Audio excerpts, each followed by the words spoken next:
Why Cleveland Browns drafted Shedeur Sanders, and what's next. One of the shocking slides in NFL draft history ended in the fifth round as the Cleveland Browns traded their 166th and 192nd picks to the Seattle Seahawks to select Colorado quarterback Shedeur Sanders with the 144th overall choice on Saturday.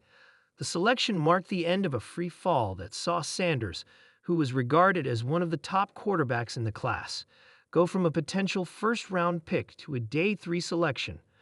The Browns spent extensive time with Sanders through the pre-draft process.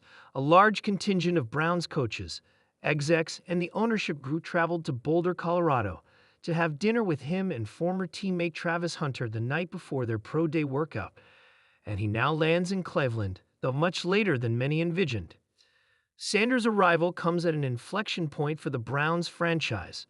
Last month, owner Jimmy Haslam called the team's 2022 trade for quarterback Deshaun Watson, which cost Cleveland 3 first-rounders and a fully guaranteed $230 million contract, a big swing and miss.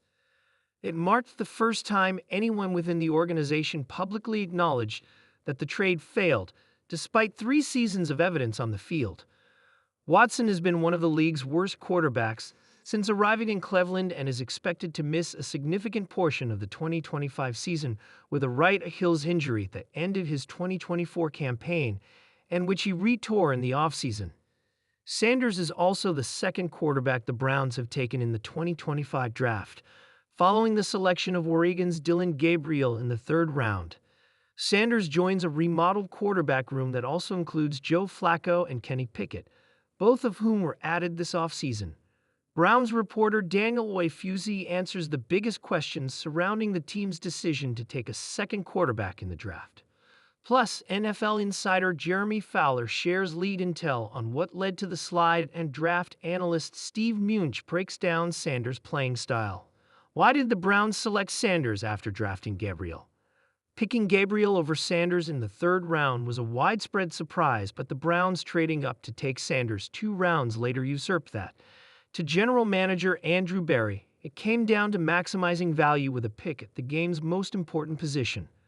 Berry on Saturday acknowledged that he didn't enter the draft expecting to take 2 quarterbacks but was flexible as it unfolded. Entering day 3, he had discussions with his staff about the possibility of targeting Sanders if he continued to fall in the draft.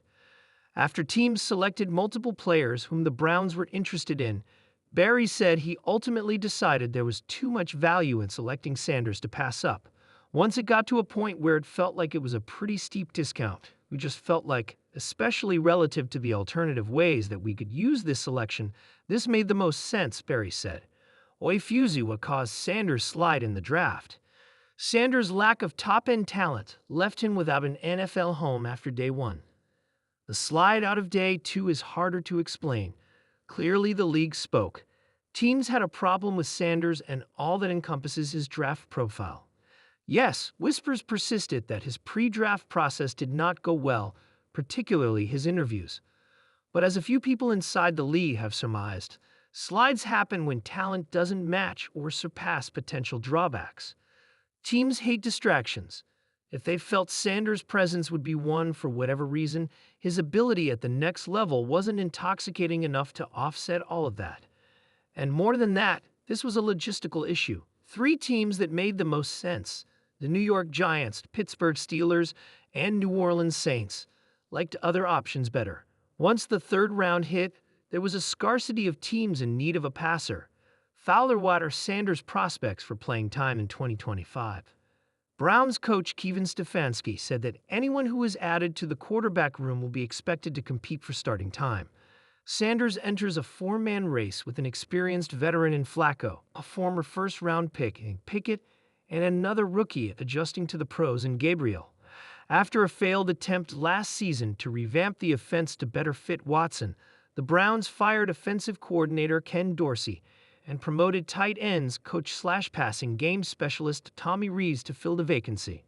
So the team is rebuilding its scheme with a quartet of new passers, although Flacco has familiarity with Stefanski from his stint late in the 2023 season when he went 4-1 as a starter in the regular season and helped guide Cleveland back to the playoffs en route to Comeback Player of the Year honors.